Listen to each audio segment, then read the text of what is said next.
myself, my husband, and our daughter. A lady who is my husband's niece, who had joined us in Akure with the hope of traveling with us to Lagos. The driver, accountant, maintained a normal speed. He drove professionally. That gave me a lot of comfort, and I felt I could find some time to sleep a bit. My daughter was next to me. She was just 9 years old. She was coming to Nigeria with me for the second time. Shortly after Ijare Junction, the driver felt the wagon's tires rupture and decided to park the car with the hope of changing the tires. It was like a film.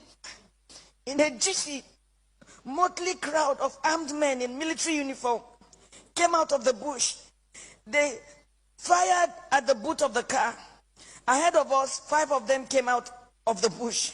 Another 2 came from the rear. My daughter screamed, "Mommy, Daddy, what's going on?"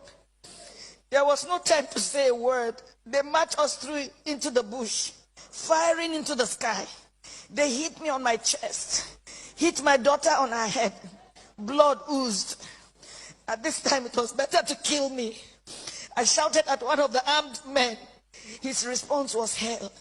He went straight for my private part, tore my dress with his gun. The others ripped my dresses. I was left with my undies. My husband and my daughter started crying. 2 of them dug their teeth into my breasts. While attending a secondary school in Adamawa, I had lived with some Fulani, so I understood a few Fulani words. I started pleading, at least for my daughter. To my shock, at gunpoint, they removed the dress of my little girl.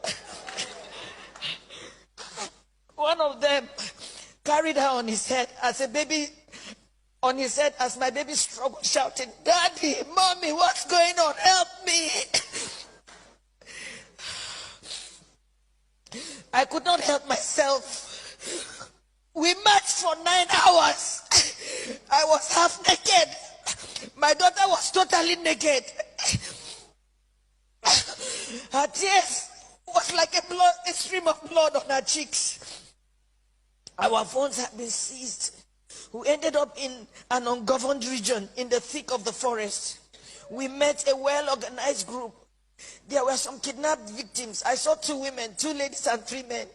There were some people with their legs chained to trees. They were as if half dead. We were separated. I was separated from my husband. My daughter was taken away. I only heard her screaming intermittently. I did not know what they were doing to her. These men, now about 2 dozen, had a full kitchen. They had a huge camp and a traditional medical team. How can they say they don't know where these people are? How can they say that? But the camps appeared isolated from each other. We heard noises afar, indicating it might be nuclear settlements of camps. Right in my presence, I saw them pack the remains of a woman. They took her and buried her a few meters away from us. She had tribal marks. I cannot describe the agony of 6 days in captivity in this little piece. I cannot talk about how they asked my husband to choose between myself being raped or his daughter being raped. My husband broke down in uncontrollable tears. One of them hit him saying, "Yoruba bastard, you dey cry, idiot."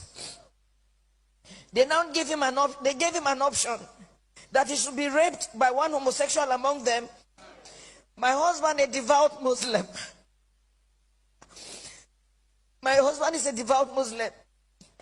He told them that homosexual and rape of any kind was against Islam. They hit him with the butt of AK-47. What do you know about Islam? You can imagine, you are being asked to choose between being raped by a homosexual, your daughter just 9 years old, or your wife being raped. They gave the 4th option. If you fail to choose one, we will rape your daughter rape you, the man, and rape me, the wife. I made myself the sacrificial lamb. My husband begged, saying they should name any price. One of them asked him to bend down. 3 beastly criminals sat on his back, jumping until he was too weak to stand.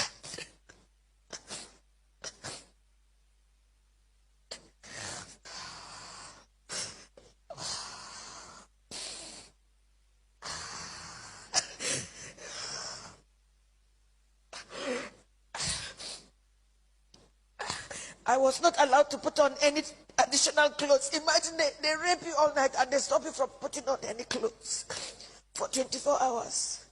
The rain fell once. I became a relic at a sexual museum for the armed men who in turn addressed me and asked questions about my financial standing. New Fulani men joined the camp. They organized military training for the new Fulani men that came.